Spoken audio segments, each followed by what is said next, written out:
Now this one I'm late on not for the usual reasons. I actually just saw this movie because I needed to catch up with the other four. So from someone who is new to this series, here are my thoughts on Rambo Last Blood. In this fifth installment, Sylvester Stallone returns as John Rambo, who has spent the last 11 years looking after his father's ranch in Arizona after returning from decades of war. After getting used to a peaceful life at home, though, his niece goes down to Mexico where she gets abducted by human traffickers, forcing Rambo back into action and re-embracing his past self to save her. A rundown of my thoughts on the other Rambo movies. First Blood was a solid character piece with some good action here and there. First Blood Part 2 was okay, though for a sequel that was more action-driven, I actually enjoyed the action in the first movie more. Rambo 3 was pretty dull, and Rambo the fourth one was somewhere in the middle between parts 2 and 3. For a movie that was meant to close out John Rambo's arc, I felt that it left the series on an unsatisfying note.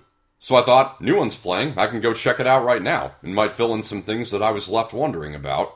And this movie did give me most of what I wanted, and I'll even say, it's the best Rambo movie since the first. Like the other sequels, it is another ridiculous action flick, and on the surface it's a basic revenge plot, but it is a darn entertaining one. The final 20 minutes are an adrenaline rush, becoming something of an ultra-violent Home Alone, where Rambo lures the criminals to his ranch and sets up slice and dicing booby traps in these underground tunnels in his yard. Sure, it doesn't all make sense. Inside the tunnels, whenever an enemy gets impaled by a swinging gate of spikes or something, Rambo always just happens to be right around the corner so that he can blow their brains out for good measure.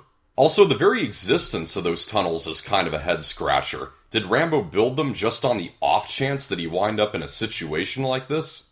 I guess that may suit his character, but I don't know, it just seems a bit over the top. Now, contrary to what critics with TDS are saying, this movie is not racist against Hispanics. There are gangs of drug smugglers and sex traffickers down in Mexico, and they do pose a threat. This movie has the guts to defy the PC culture of Hollywood and show that. And if there's still any confusion at all, Rambo's niece is Hispanic. And there are some good residents of Mexico, an investigative journalist who selflessly helps Rambo out after seeing him getting kicked and beaten, and a functioning doctor who tends to his wounds. And it was at that part where Rambo really gets the crap kicked out of him that I got the genuine sense that he is vulnerable, probably in part because of his old age. And at the same time, when he goes hand-to-hand with his enemies, it's a blast seeing that 73-year-old Sylvester Stallone still has some hard hits left in him.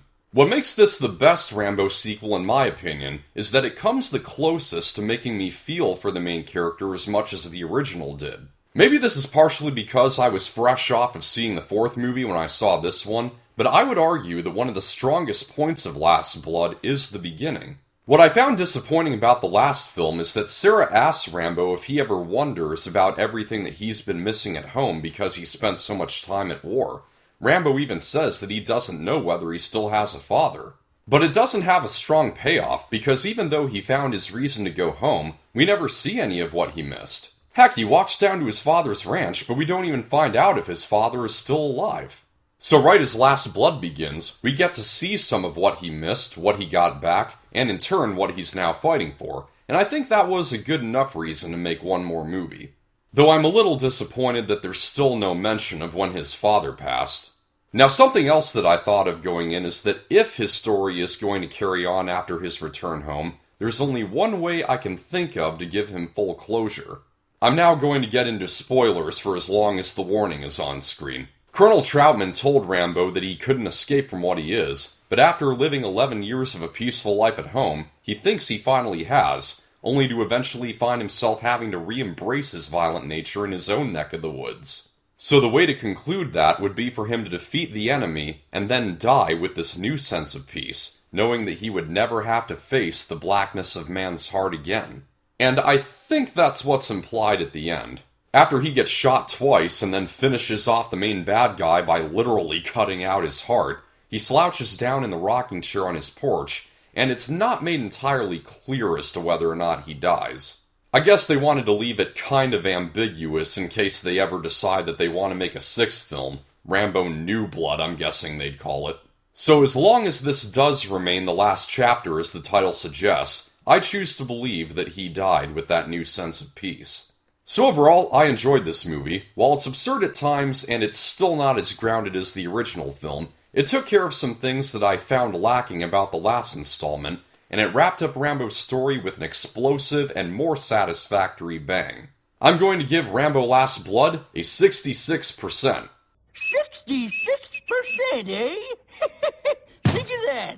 That's a wrap. Thank you for watching. I hope you found this review helpful. Like and share, subscribe for more. This is Pop Culture. I'm Alex Pop.